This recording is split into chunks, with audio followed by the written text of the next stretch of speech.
وسهلا بكل الذين ينضموا للاستماع إلى راديو بلدي، أول راديو عربي أمريكي ويعنى بقضايا العرب في المهجر. برامجنا في راديو بلدي كل يوم جمعة من 8 وحتى 9 صباحا في بث حي ومباشر عبر WNZK راديو 690 AM. صباح الخير بلدي، صباح الخير لكل مستمعينا. Welcome to Radio Baladi, the first Arab, Middle Eastern, and American simulcast radio show. Radio Baladi is broadcast every Friday morning on WNZK 690 AM from 8 until 9 Eastern Time on Good Morning, Michigan. Our call-in number 248-557-3300. And now, stay tuned for the best radio talk show on Arab and American issues.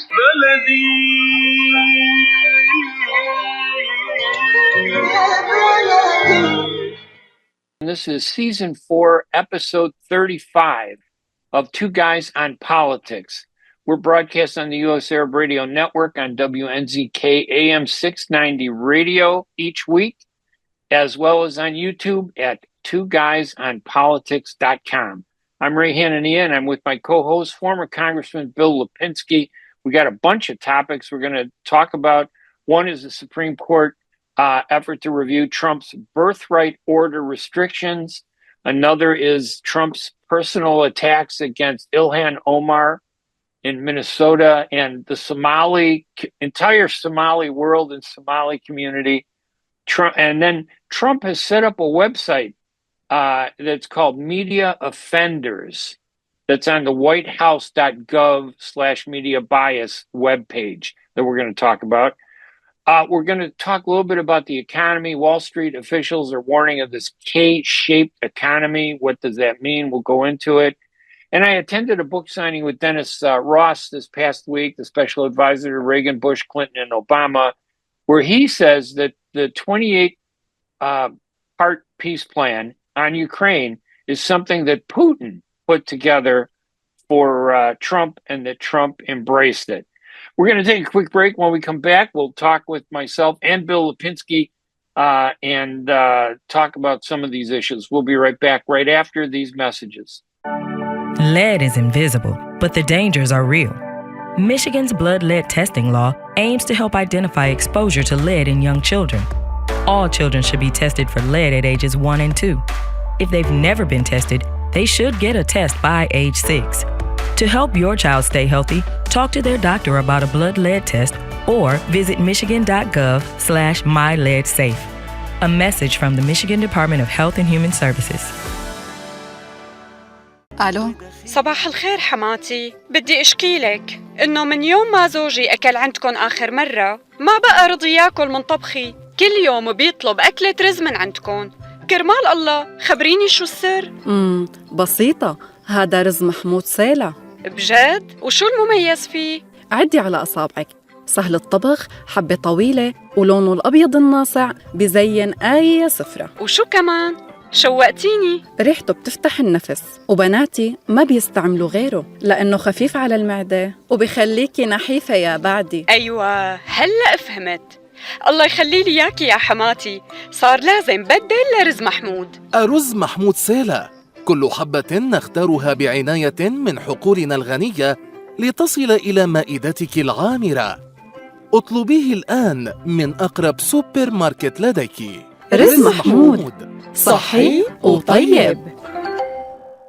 Arab Center Washington, D.C. was established in 2015 to serve as a Washington-based authoritative research center on the Arab world and U.S. policies in the region. My name is Khalil Jahshan, and I'm the Executive Director of Arab Center, Washington, D.C. I am Tamara Kharroub. I'm the Deputy Executive Director and Senior Fellow here. Our mission at Arab Center, Washington, D.C. has been to provide Arab perspectives to U.S. policy conversations and to highlight rights-centered approaches to policymaking as a way to serve the causes of human rights, democracy, just and peaceful resolution to conflict, and constructive long-term U.S. interest in the region. Our work also addresses fundamental aspects of U.S.-Arab relations through timely and objective academic research, policy analysis, and educational exchange, reaching millions of people here in the United States and around the world. Since our inception, we invested in producing reliable, evidence-based, and inclusive analysis on important issues shaping the Middle East and North Africa. We would like to invite you personally to check out our publications and events at arabcenterdc.org. And please follow our social media platforms for timely responses to news, events, and current affairs. arabcenterdc.org. Tired of the complexities of immigration? Haunted by the threat of deportation? Struggling to reunite with your family? Have you ever dreamed of living and working legally in America but don't know where to start? L. Sharnobi and Associates Law Firm, a leader in immigration and naturalization law, offers you legal support across the United States. We specialize in asylum, deportation defense, green cards and citizenship, family reunification, all types of immigration visas. Don't wait any longer. Contact us today and let our expertise lead you toward a secure and stable future. To schedule a consultation, call us at 313-581-9666. That's 313-581-9666. Okay. I'm Ray Hanania. And I'm Bill Lipinski, and this is Two Guys on Politics. And like I said earlier in our intro, we got a lot of good topics. Our first topic, Bill, is the Supreme Court wants to review Trump's birthright order restrictions, which deny birthright to any children of parents who are not citizens themselves or legal residents, children who are born in the U.S. And I think, doesn't the law say that anybody born in the U.S., correct? Is yes, it a does. citizen? Is that is the actual law, correct? Yeah, well, that's the actual law, and that's an amendment to the Constitution. You would have to change that amendment. You would have to get the House and the Senate, to go along with it, the president to sign it, and then you'd have to get, 3/4 of the states to go along with it also. So it's a very steep mountain to climb, and I don't think that we should do it. But by the same token, I think that there should be some kind of modification, because I don't think people should be able to come across our borders, whether it's from Canada or from Mexico, have a child, and then have that child be an American citizen. They're not American citizens. Then they all go back to whatever country they came from in the first place, but their child will always be an American citizen and entitled to all the benefits of this country. I don't think that's right. I think we should amend that part of our law, saying, that is not really what was intended by the people who wrote that amendment into the Constitution. Yeah, I totally agree with that. I think that he's right by wanting to restrict birthright to only children who are born in this country, whose parents are legally in the country. Correct. So it doesn't mean that they're citizens. They could be on a visa, a legal visa. They could be visitors. They could be on a work visa. They could have all different reasons why they're in this country, as long as they're legal. And if they happen to have a baby here, I think that baby becomes an American. But our problem is, you and I both agree, right, are these illegal aliens where we seem to coddle them, to set aside the laws when it comes to people who illegally enter this country because they want some benefit or they don't like their country. There's a legal process. They should go through that. No, I agree. And if they go through that, that's fine with me. Then they can ultimately become citizens, and their children born here will be citizens automatically because they're born here. A thing that gets me, not only with this particular issue, but the issue of going after illegal aliens in this country. The left so often wants to join immigrant and illegal aliens together. Right. There's a big difference. I mean, you can be an immigrant and have come here legally. Yes. The illegal aliens, they didn't come here in the first place legally. They came here, under the cover. and they should not be lumped together, but unfortunately the left does that. Yeah, and they make that argument just because they want to reinforce this idea of allowing illegals to stay in this country. They conflate immigrant with illegal, and you're absolutely right. They're not the same. Nope. One is a crime. One is legal. One is a crime. And to me, it's the crime that I know I'm against and you're against. But when we say we're against illegal aliens, people say, "Oh, you're anti-immigrant," and then they use that to attack us. That's right. Just not true. And that's our world. That's our horrible world today, where people can conflate all this. And I think it has, believe me, Bill, I think this has a lot to do with social media, where anybody can express an opinion and feel that they are toe-to-toe with a congressman or a journalist who studies this stuff. I'm not a doctor. I don't tell doctors what to do. I hope they do the right thing. Just because I watch Marcus Welby on TV or Dr. Kildare, remember those programs growing up? I remember them very well, absolutely. I watched them do heart surgery. That doesn't mean that I could walk in and put a mask on my face and then cut somebody open and fix their heart. Just because I've seen how easy it is. It's simple. It only takes a little bit of work. You just attach a couple veins. What do? That's the attitude that people have towards what you do as a professional member of a former member of Congress, a professional public servant. What I do as a journalist, I spend my time researching all this stuff, living by a responsibility to be objective. Even if I don't always achieve that, even if I'm not always right, I'm still driven by, I want to do the right thing. That's what journalism is about. We've lost that. Now it's like, no, they don't care. Just they'll say whatever they want on social media, and that becomes the fact. And that's what they blindly follow. It's a real problem. Well, it is. Well, that's why I call my newspaper column Right from the Middle, because I strive to give the middle opinion. I give you my opinion, but I also give you opinions that are different than mine. And I try to let the audience make up their mind who they believe or who they want to believe. But that's not happening anymore, unfortunately, in this country. You're either left or you're right. You're progressive. You're a socialist. You're fascist. I mean, it's disgusting what is happening. It's name calling, right? It's just name calling. All it is name calling. Yeah, it's terrible. And by the way, for our listeners, Congressman Lipinski, his Right from the Left column, correct? That's title, Right from the Middle. Right, I'm sorry, Right from the Middle. I was trying to make you into a commie. I apologize. Right from the Middle. Your Right from the Middle column, I do publish them now on my syndicated platform called Hanania.com. We have one up there, and we're going to have more out there where you can read Bill's columns and perspectives on things more easily. And the same with my columns. You can go to Hanania.com and do that. One thing I would like to interject here, and it really isn't necessarily what we're talking about here. That's all right. I have kidded you about your support for the mayor-elect of New York being a socialist. And Mandami.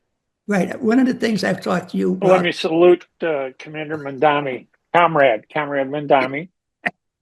Right. Exactly. Yeah. And I will salute my Don't raise your hand like that, okay? Like Elon Musk. When he goes, yeah, we're going to go do that. It comes across the wrong way. I would do the salute for your forehead. Well, okay. Oh, you do it with the right hand, not the left. Yeah, the right hand. Here's the point I want to try to make before you turned into a comedian over here. I criticize the free bus service that he wants to implement in New York City. Right. I was just reading in the New York Times, in fact, this morning, that Iowa City has had that for the last 9 or 10 months. Everybody rides for free. Wow. And what it has done, it has cut down the traffic considerably in Iowa City. It's cut down the emissions, and it has helped clean up the air in Iowa City. So it could work. And you have people on the bus that are professors, laborers, biologists, students. I mean, everybody now rides the bus. So, if it can work in Iowa City, I don't see why it can't work in New York City, as long as they're willing, to tax the people to subsidize it. I mean, nothing really is free. You're either going to pay when you get on the bus or you're going to pay in your taxes. But it works and it seems to be beneficial. So your comrade there in New York, I think, has a pretty good idea in this free bus service. Well, I've always felt that Mandami, just to kind of segue off of our topic here for a second, he has some really good ideas. I don't like the term socialist because that's used to drag him down by the far right. He does that himself. Yeah, right? well, he calls himself a democratic socialist, which I think is a little bit different. Because if you're any form of democracy, you're a left-wing Democrat, a right-wing Democrat, a socialist Democrat. As long as you're a Democrat and believe in democracy, I think that's an important part of even a Republican. But there are some issues that, I worry about him coming from the far left. But I think, like a lot of politics, people start someplace, and when they get into office, they kind of moderate a little bit. So I'm expecting hopefully some good things from him and his programs.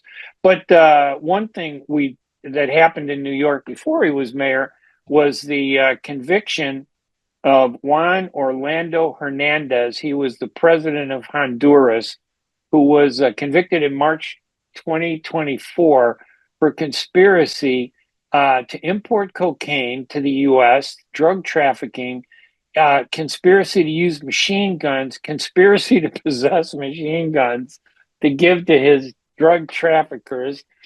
And he was sentenced to 45 years in prison in a New York courtroom.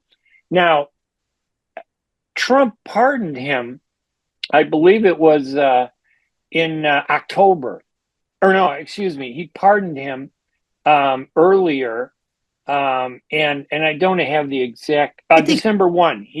December 1. He just last week, right? Yeah. But several weeks before that, Trump made this big claim, like how he's so against drugs and how we're going to kill all those drug dealers coming from Venezuela. On September 2nd, the U.S. I think it was the Department of War attacked what they call the drug boat. And there's several incidents because they're confusing it. I think they're lying about some of this stuff. And after one attack, there were two people that were hanging onto the boat on the side of the boat trying to survive. Oh, that's the way the Democrats spin it, but go ahead. Yeah, right. But there were like 5 different incidents where this has happened. In some cases, there were survivors who were trying to flip the boat to get it back going and do whatever they were going to do. And in other cases, there were survivors who were just hanging on the boat. We don't have all the real facts on what's going on in the Caribbean and what we're doing. That troubles me more than anything else.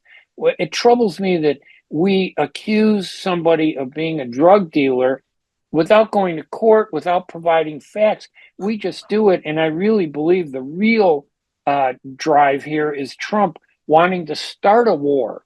He wants a war with Venezuela because he believes he can win it. And Venezuela is big enough for Americans to say, oh, yeah, he's a threat, so that he could postpone the elections in 2028. I believe that. I know you believe that. I don't believe that. But I mean, I believe that he likes to keep the scales balanced. He's after these narcotics people who are bringing all these drugs into the United States by boat, which I had never heard of before until he started attacking them. I had always heard it came in through Mexico. But so he's attacking them there. So he felt to keep the scales balanced, he has to pardon some big drug king. Now, supposedly, the Trumps have done business with this guy prior to the time Trump was elected president.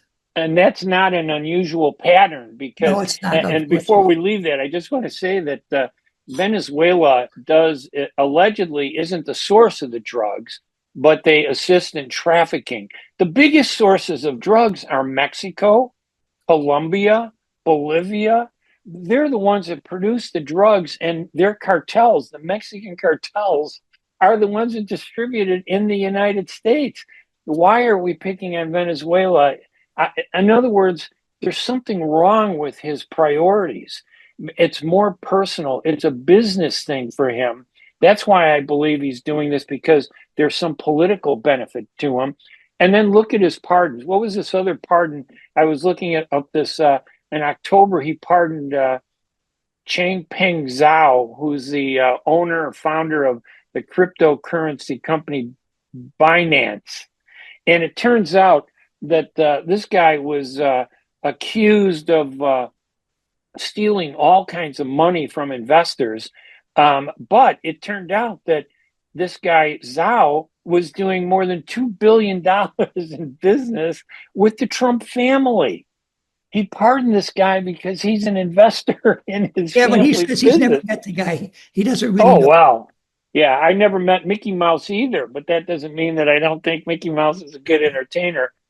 These are the things that are troubling about all this drug stuff. That's why I don't believe he cares about drugs. You want to protect Senator Tom Cotton was on TV saying, "Oh, the American people are going to feel really great when we reduce the amount of drugs coming into this country." And I'm thinking, you want to reduce the amount of drugs coming in this country?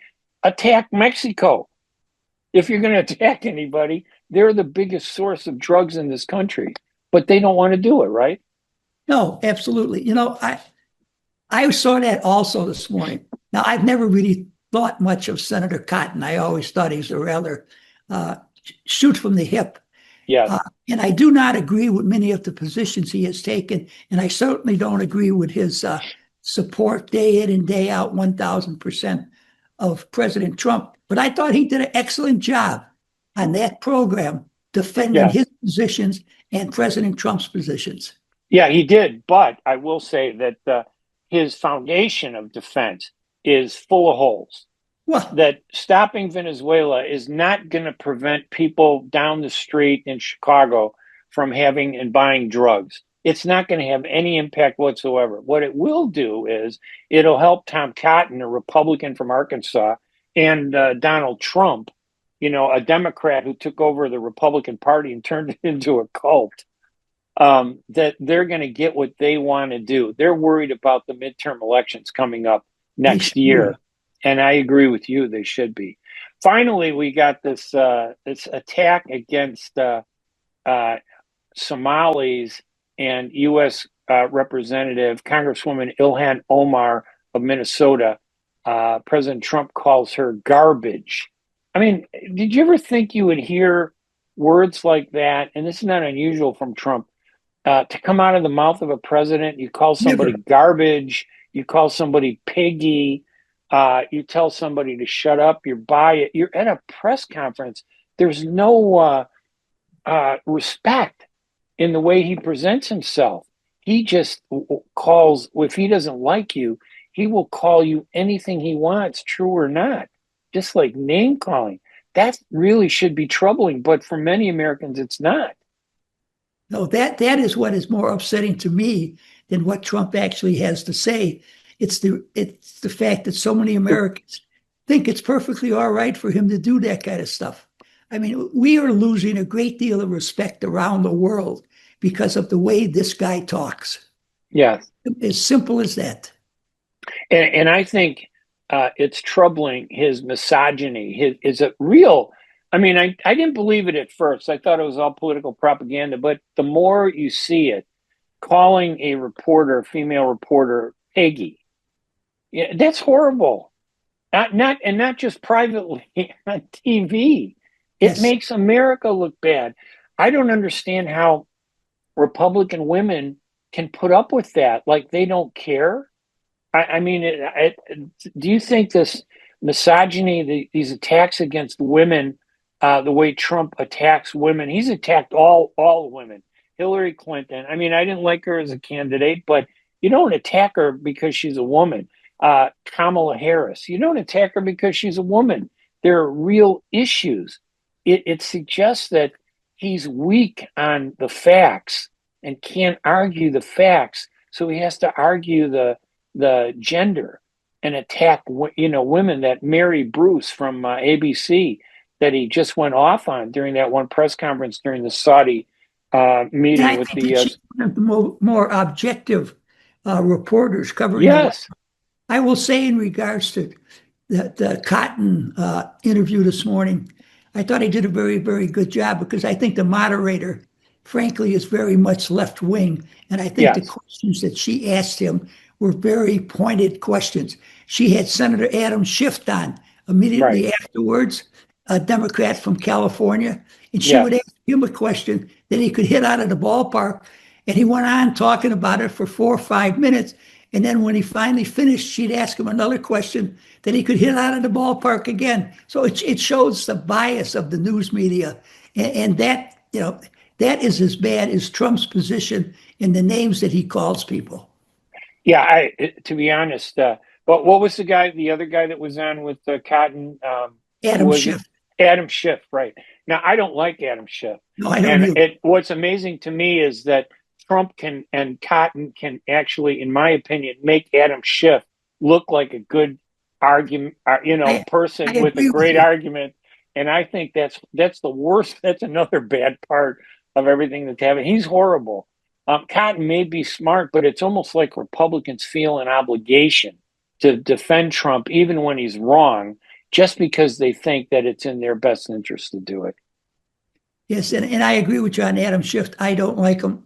I never have liked him. To me, he's like the smart aleck kid on the playground holding it over everybody else. I'm smarter than you. I know what the answer is. I know what the best thing to do is. And that's how he's always come across to me. He's a smart guy. There's no question about it. But he tries to present himself as being very objective, which is totally untrue. He's as biased left-wing as you can possibly get.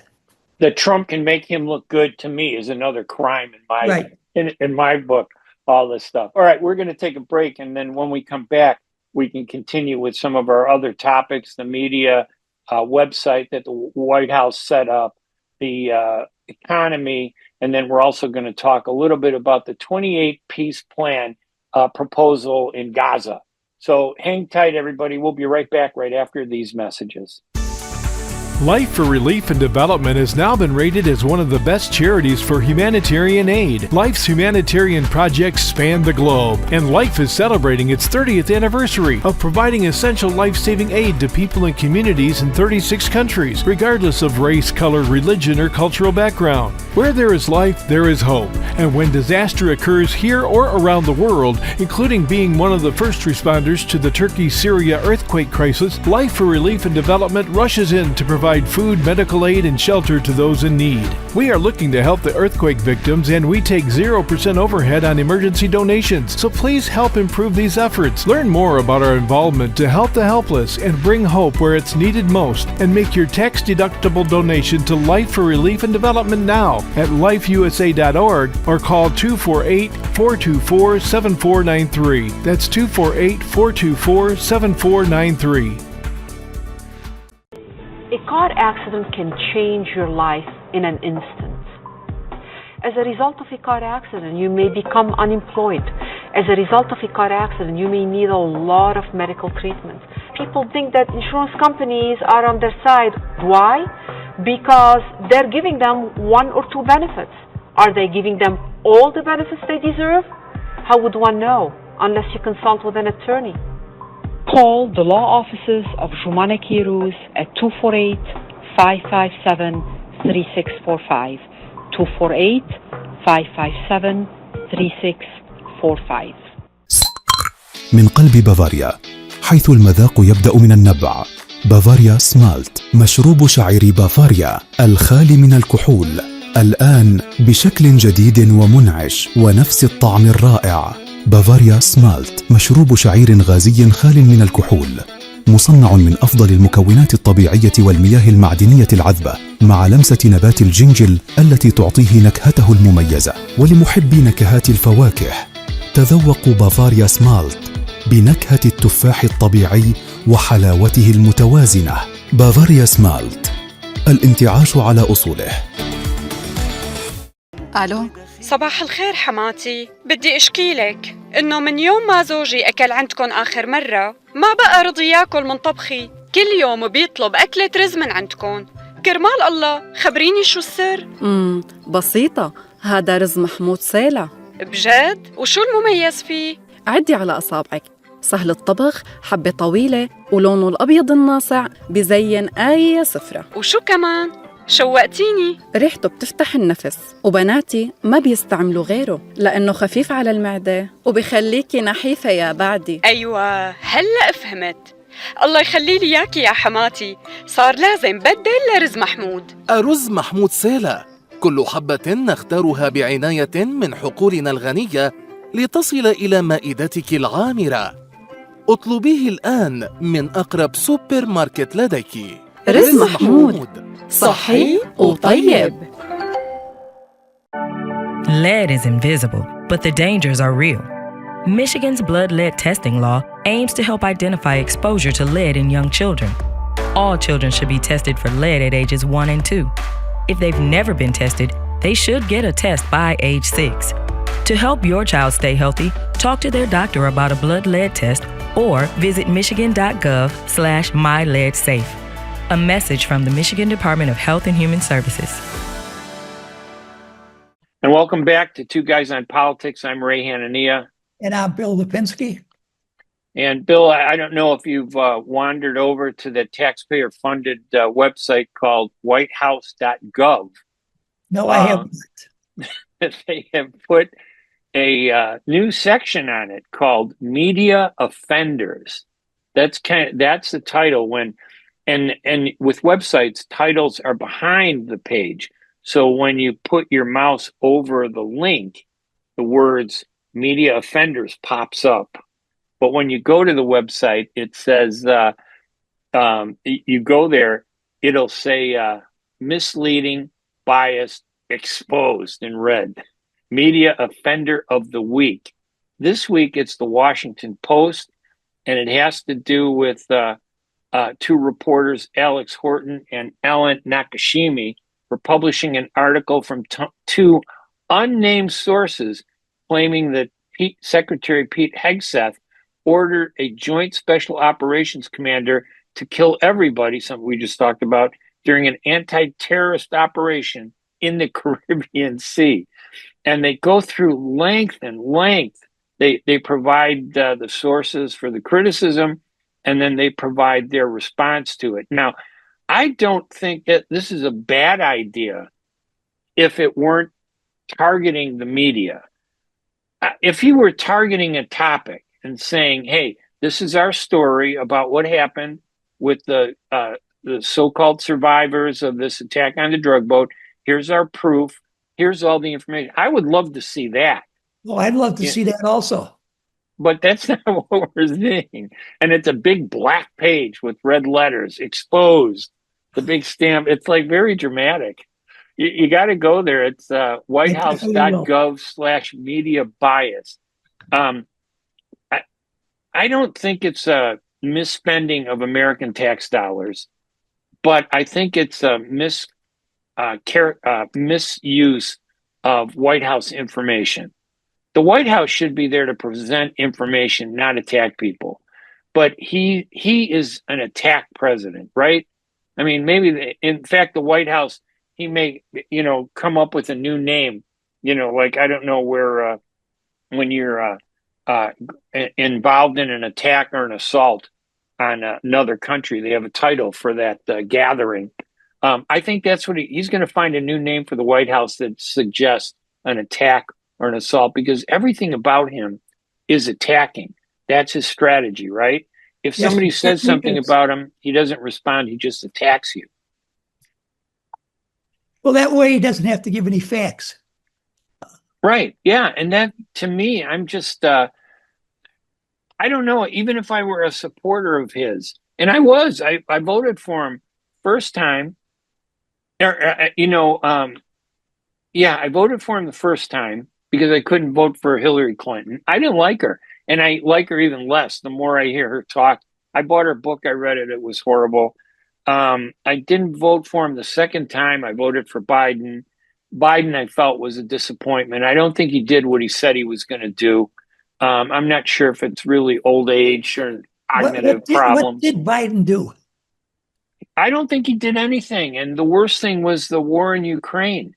I blame him a lot. I put a lot of blame on him for Ukraine and Russia going as far as Russia did. We should have been tougher. We should have found a much more threatening. We didn't have to go to nuclear war with Russia. We've been like this before. Kennedy, when he had the Cuban Missile Crisis, we came as close as possible, but that wasn't the goal. And we saw them back down too. This idea that we're the only ones afraid of nuclear war, that the Soviets don't care. He didn't do enough there.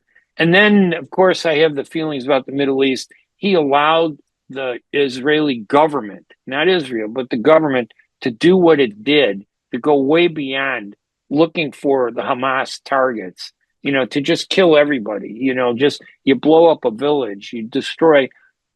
There's no reason they have to destroy all these cities and towns in Gaza to get to Hamas. They could do it. The Israelis, what was it? They had cell phones. They took over a cell phone company. And when they wanted to get Hezbollah, they blew up all the cell phones that Hezbollah had. Now, you tell me that they have to destroy an entire city to identify where the Hamas people are? That's the fallacy of what Israel's government, not Israel, but Israel's government is doing. Well, I said within 2 or 3 weeks of the beginning of that conflict that Netanyahu was going after it in the wrong way by this mass destruction he was carrying out, and that he was going to lose support around the world. And he has. What I predicted has come true. There's Israel and there's the United States of America. Is there another country that still really supports Netanyahu and what he has done there? There are a couple, not many. It's only a few, and they're very small countries. It's the U.S. Most of the UN is against and it's not they're not against Israel, because a lot of Arab countries have signed peace accords with Israel. They just don't like the government and what the government is doing. Now, he's been in charge for 20 years, but I worry, though, that you're right. He's undermining Israel more than anybody. Later, we'll talk about that. I was going to end it with this Dennis Ross book signing that I went to. We talked about the Middle East. I thought we'll talk about it then. But the point is that you can't get facts anymore. We can't get facts. And that is why I was disappointed in Biden. And then I ended up voting again for Trump this time, because I just couldn't handle Kamala Harris. I didn't feel she was genuine. It's almost like she had Hillary Clinton's entitlement, that arrogance, that, you're going to elect him? Are you kidding? And I'm thinking, what are you going to do for us? And I don't feel she ever really answered that. And I knew Trump had some good ideas, but that there was baggage with them. I didn't realize that the baggage was going to get so bad. Well, but I don't blame I don't me. think anyone could realize that. Yeah. But they shouldn't blame me. Blame Biden and Kamala Harris. Well, don't blame me for making my choice. Put the record straight here. I didn't vote for Trump the first time, the second time, or the third time. And if he runs a fourth time, I won't vote for him then either. By the same token, I didn't vote for Kamala Harris. I didn't vote for Joe Biden. I voted for the most, what I considered, middle of the road conservative candidate. I knew that person didn't have a chance, but I couldn't bring myself to vote either for the Democrat or the Republican. I didn't think either one of them were going to really do much good for the average middle class American. Yeah, and I think that that's a big problem that we need to address, our political system. All of this polarization and conflict, I think, is undermining our political system. No question. It's destroying it, and we need to do something about it. But you want to shift a little bit over to the economy. Everybody's talking about something called the K-shaped economy, and it really kind of says what I believe is happening, that the K, one fork goes up, one fork goes down on the K. The up is for the rich people are doing really well, and the downward is the K part downward. Reflects how bad middle class and lower income people are doing in this country. And I saw Trump this week on TV, I think, talking about, they're spending more money than they've ever spent for groceries and products at Christmas. Yeah, because they doubled the prices of a tomato and eggs. And if I want to go buy something for somebody, it costs me 2 to 3 times more than if I want to go out to dinner. I am spending more money. The problem is I'm getting far less for what I'm spending my money. And I'm fortunate that I'm able to spend money, but there are people out there that I worry about and I wonder about because of inflation. And the worse people get, the craziness comes out. And some people, not all, will cross into crime and do more harm just because they want to strike out or they want to grab things or use crime rather than working to get what they want to do. That really bothers me, but it doesn't seem like the president cares. He's more interested in his image and his ego, how he looks, right? He says the economy's better than it's ever been. Yeah. I don't know. Is it better than it's ever been, Bill? Absolutely not. No.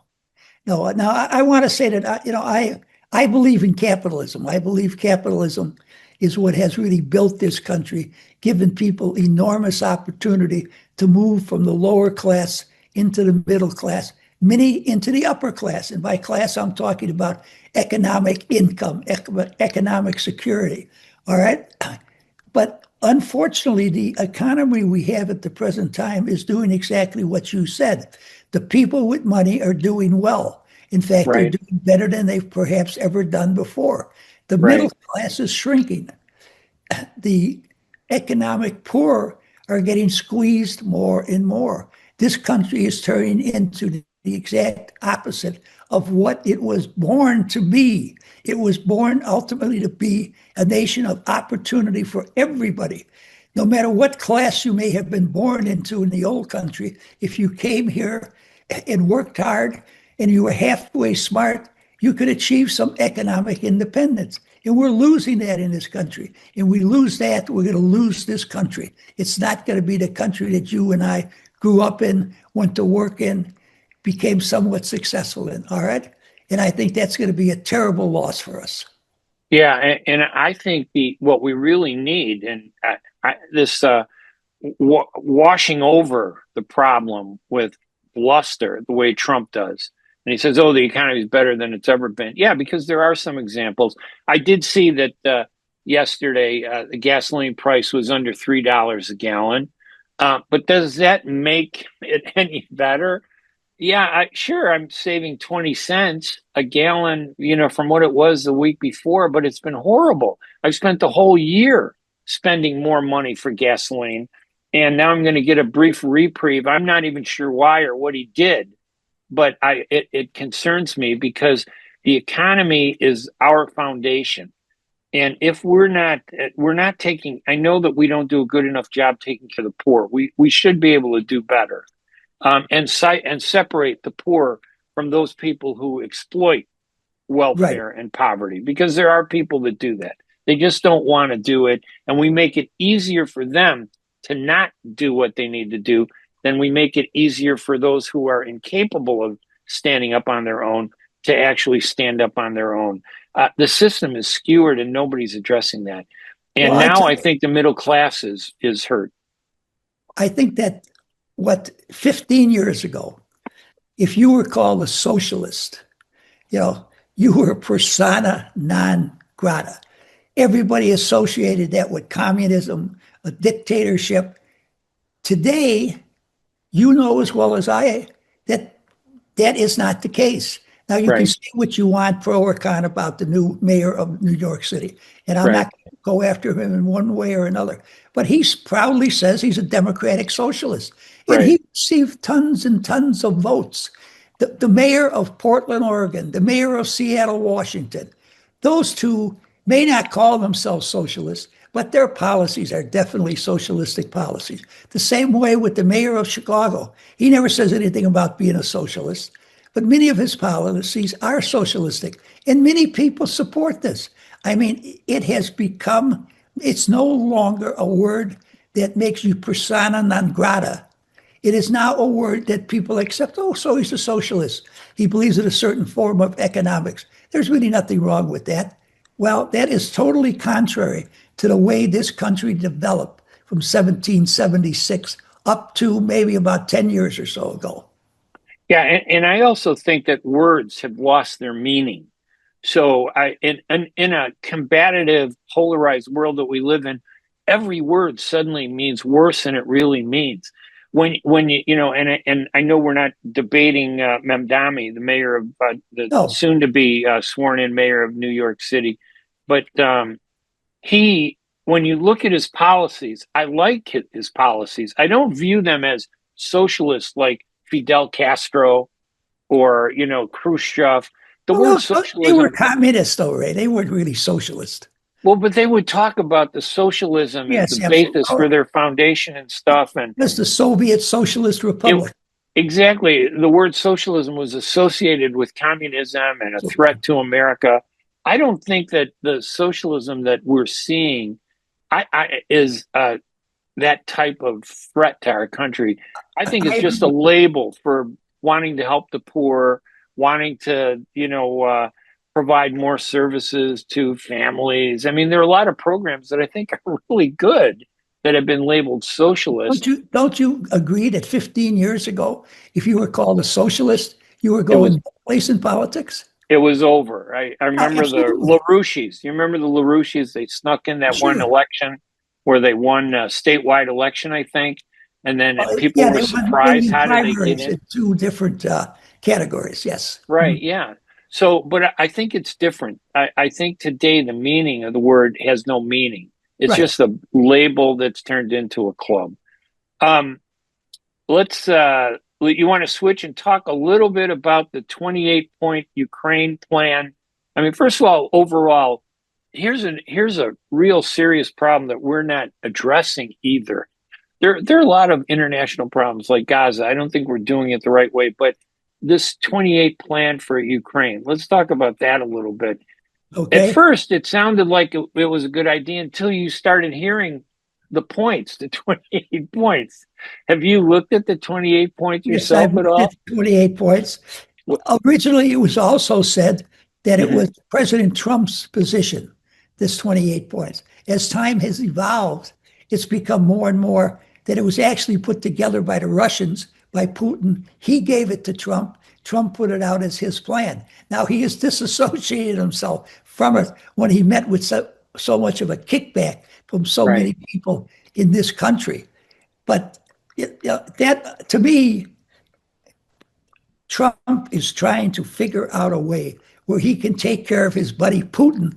Why, I have no idea, but he's trying to take care of his buddy Putin, end this war, and get himself the Nobel Peace Prize, but he's willing to sacrifice whatever he has to sacrifice in the Ukraine to do that. And I think that is a terrible thing. Yeah, Dennis Ross, who was a security advisor to Reagan, to H.W. Bush, Clinton, and then Obama, he was involved in the Middle East. That's how I came to know him. He's written several books. He came out with a new book called Statecraft 2.0. It's a follow-up. And he talks about everything, from all these things. But when he gets to Putin, he says the one thing he doesn't understand is why Trump is so willing to listen to and be influenced by Putin, why he continues to gravitate towards Putin, and why, nobody seems to understand what the reason for that is. And I'm not quite sure that, my basic guess is that Trump is thinking down the road for his kids and his company and his family. They want to open hotels in Moscow and St. Petersburg. And if he, once he leaves the presidency, all these things that he has done, for Russia, because everything that you see him doing on Ukraine, he's doing for Russia. These are things like, for example, this 28 points reduces the Ukrainian army. You have to reduce it to 600,000 personnel. Why? Because Russia, maybe they want to invade it again and make it easier the next time. I agree with the one point that says that, Ukraine doesn't join NATO, but then on the other hand, why? Well, why shouldn't they? I think it should be open for discussion. that European fighter jets are going to be stationed in Poland, that the U.S. is going to guarantee that there will be no war. If Ukraine invades Russia, they'll lose these guarantees. I mean, there are all kinds of terrible provisions in these 28 points that just go on, and everything kind of the majority lean toward Russia. Now, I think that there are some what I consider reasonable, responsible people who have said that Trump is doing this for Putin, for Russia, for business after he is president, and for business for his relatives right now at the present time. And I think that is a horrendous attack upon a president of the United States, that he would be, people are saying he is selling out a country for the benefit of his own personal income and financial success. And there are some reasonable people who maintain that. Now, I hope that's not true. I don't know one way or another. All I do know is that Trump, right from the beginning, has favored the Russians in regards to this conflict. And unfortunately, all that corruption that existed in the Ukrainian government at the start of this war is finally really coming to the surface. And you got people resigning left and right because of all the money that they apparently have stolen in aid from the United States, from Europe. It makes it much more difficult to defend the Ukraine. But to me, we still can't sell them out to the Russians. They're still better than the Russians. Yeah, I agree. I mean, whatever the faults are, and every country has faults, but I think this is a surrender document, because the Ukraine and us, the West, we would acknowledge that Russia would control and legally control the Crimea, which they took 10 years ago. Okay. And then these new territories that they occupied in Ukraine, the Luhansk, if I'm pronouncing it right, and Donetsk. And then they want Ukraine to withdraw from Russian territories, the oblast, I guess it's called, this area that the Ukrainian military moved into Russia on. Right. So Russia gets to keep everything that it's done. It has but most important, I think, out of all of this is that Ukrainians give up the right to file lawsuits against Russia for the civilian damage to buildings, to property that were caused by his invasion. And it was an unprovoked invasion. He may have had political reasons why he wanted to do it, but there was no military reason by Ukraine to go into Russia, to provoke Russia to attack Ukraine. And I think that's the bigger thing. He wants to brush aside responsibility for the civilians that he killed in this, war. And I think he needs to be held accountable for what he's done. Well, I do also, but it's very, very unfortunate that the Ukrainians, in essence, were forced by the West, primarily by the United States, to give up their nuclear weapons. If they had not given up their nuclear weapons, I do not believe that the Russians would have attacked the Ukraine. I sincerely believe that. And I think it is partly our fault that we had forced the Ukrainians to do that. Now, also, it is our fault that once upon a time, we promised Yeltsin and then Putin that NATO would not move any further east than Germany, okay? And we've moved a lot further east. Now, I'm all for that, but we told them we weren't going to do that. So, looking at it from the Russian side, they believe that NATO is getting closer and closer to them because NATO is going to attack them. Well, I don't believe that. You don't believe that. But I believe there are people in Russia who do believe that. And I think that Putin may very well be one of those people. Well, I think that those European countries have moved into closer and closer to NATO because I think Putin has become much more aggressive, moving away from all those reforms that Boris Yeltsin, first initiated, and then that what was his name with the ink splot on his head? I can't think of his name right now. The Russian leader, Gorbachev. No, not Gorbachev. No, was it Gorbachev? Yeah. Okay. Yeah. Well, Yeltsin actually became after him. Yeltsin was right. Gorbachev and then Yeltsin, but they ushered in reforms. Oh, definitely. That to change, and we embraced them, and we worked with them, and we tried to work with them. The last thing that one of the points that I really disagree with is this: Ukraine is supposed to hold elections in 100 days, and because Putin knows that he can influence those elections, and he can undermine Zelensky and put his people in there like he does in Belarus, which he controls. Right, absolutely. And he's basically going to end up controlling Ukraine through the elections. If he can't win it in a war, he's going to do it through an election. So it worries me. Any other final thoughts at all about any of this stuff, Bill? Well, I wish I had something very positive to say, but unfortunately, we have a lot of problems internationally and domestically. And I'm hoping and praying that the good Lord still takes care of America and we come out of this nightmare in pretty good shape. And the nightmare, I believe, will be over when the Democrats control at least one of the two houses of Congress. So there'll be a legal check on some of the things that President Trump wants to do. And maybe force him to do the right thing instead of going off to the extreme as he does in some cases. I thought those are great words. All right, I'm Ray Hanania.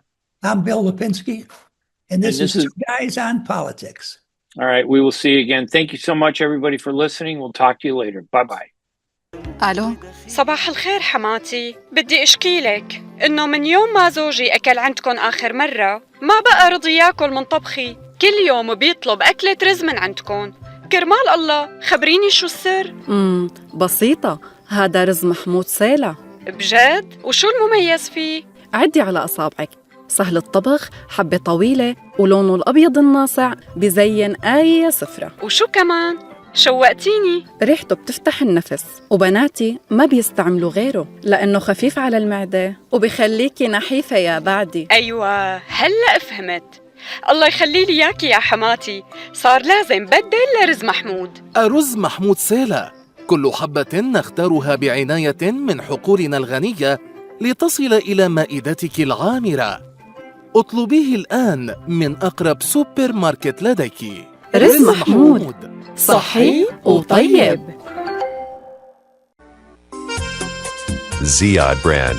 Quality products from our family to yours.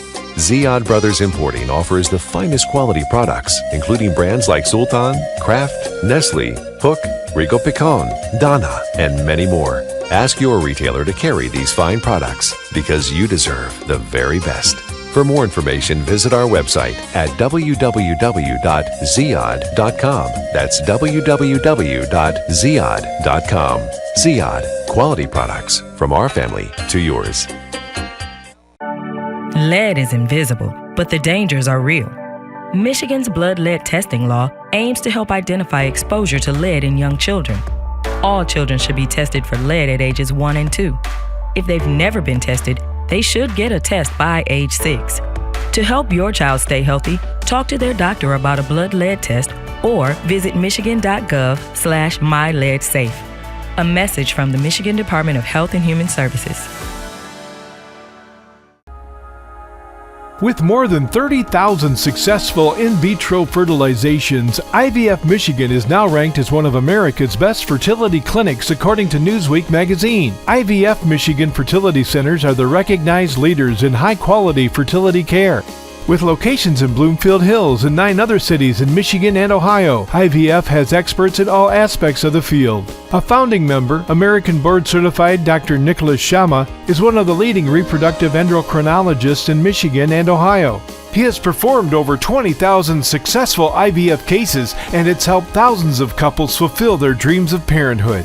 When it's time to get personalized care from Dr. Nicholas Shama at one of America's best fertility clinics, call IVF Michigan Fertility Centers in Michigan and Ohio at 248-487-8084. That's 248-487-8084.